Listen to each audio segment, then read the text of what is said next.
Audiobook Mestre de Cultivação Demoníaca Capítulo 1 Prólogo. Ótimas notícias. Wei Wuxian está morto. Menos de um dia se passou desde o cerco na colina Laozang, e as notícias se espalharam pelo mundo do cultivo como se tivessem asas, superando até mesmo a velocidade em que o fogo se espalhava na lenha. Há algum tempo, das seitas mais proeminentes aos cultivadores desgarrados, todos estão discutindo o cerco liderado pelas 4 grandes seitas acompanhadas por centenas de outras seitas menores. O patriarca de Eling morreu. Quem conseguiu matá-lo? Ninguém menos que o seu Shiji. Jiang Shengyi deu um fim ao seu irmão para o bem do mundo. Jiang Shengyi liderou as 4 seitas e o Meng Jiang, Lanling Jin, Kuzula e Tshang Rini para destruir o covil dele e a colina Laozang. Devo dizer, boa jogada.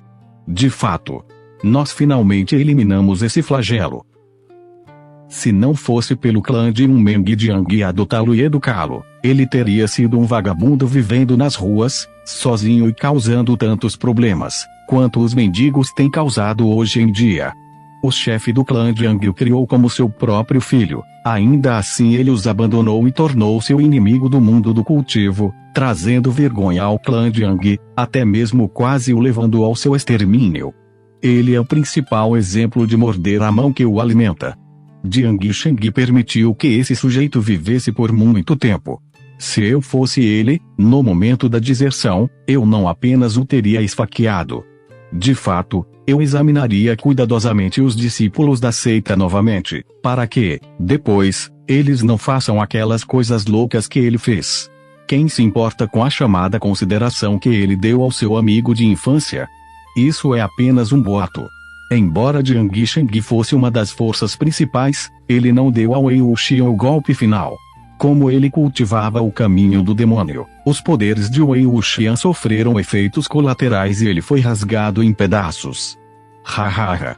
Isso que eu chamo de karma.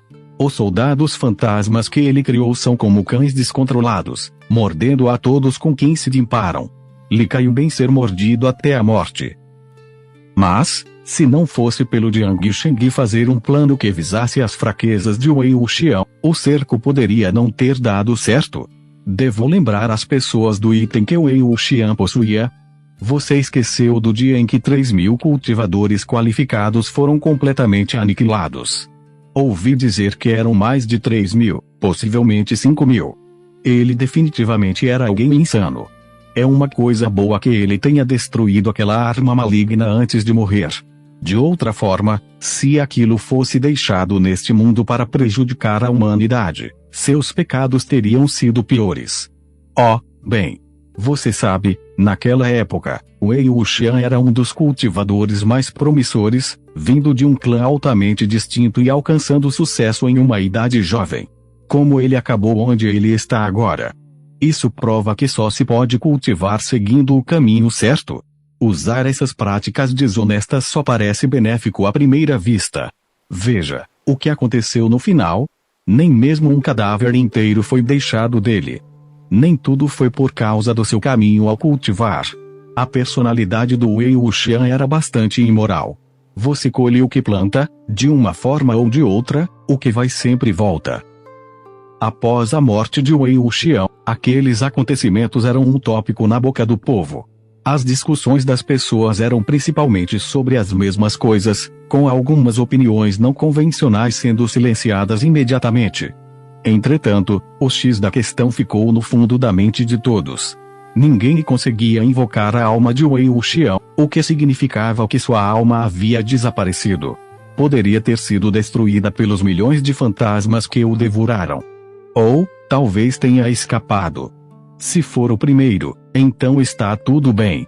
Por isso, de novo, ninguém duvida do fato de que o patriarca de Eling tinha o poder de mover montanhas e esvaziar os mares. Se for o último, sua alma acabaria por voltar a reviver em um corpo humano.